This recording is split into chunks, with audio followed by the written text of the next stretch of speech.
'pag creative block nalalaman ko 'pag nagke-creative block na ako 'pag masyado na akong expose sa ayan 'pag nag-laptop na ako niyan ta's tuloy-tuloy ako mag-Pinterest, nag-e-edit, parang di na gumagana yung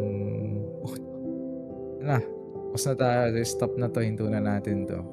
And kumbaga ang pinaka-tip ko dito is para consistent, hindi naman technically consistent, para okey yung creative juice mo, sometimes you just have to pause. Pause ka, tigil mo muna lahat ng dapat mong gawin, labas ka, alam mo yun, relax ka lang, gusto mo maglakad-lakad ka. Sakto ngayon malamig yung panahon, 'di ba, mahangin. Mm. So, maglakad-lakad niyan. Ayun, I think makakatulong yun para ma-clear din yung mind mo, para magtuloy-tuloy yung creative juice, yun. Kasi nakaka-drain din masyado, Sir Kir, yung parang tutok ka talaga ng ano 'no, 'pag lagi kang Oo, tutok, oo. nakaka-drain talaga Lalo yun. na kung editor ka, grabe minsan hindi na gumagana yung puro mali na lang yung nakikita mo.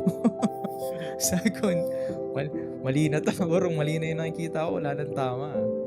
So, yun. Actually mas nag-e-enjoy nga ako dun sa sinabi ko yung actual yung Pinterest, yung realistic Pinterest. Labas ka ng bahay, gano'n. Punta ka sa mga tindahan, ganyan. Mas ma-appreciate mo din kasi.